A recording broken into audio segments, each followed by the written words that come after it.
How to turn on or turn off physical keyboard notification on Samsung Galaxy S26 Ultra. So let's start the video. First of all, go to app library. Now here, so click on settings app.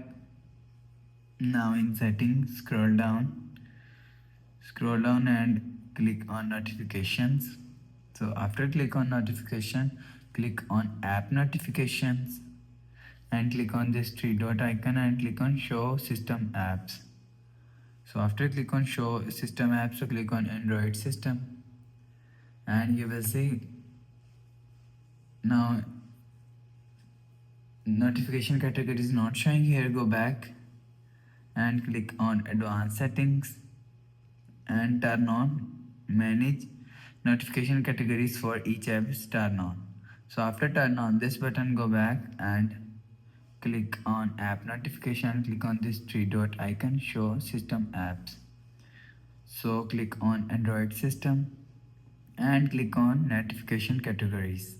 So after click on notification categories, scroll down and you will see physical keyboard is here. So if you want to turn off physical keyboard, so turn off this button, you will see physical keyboard is turn off.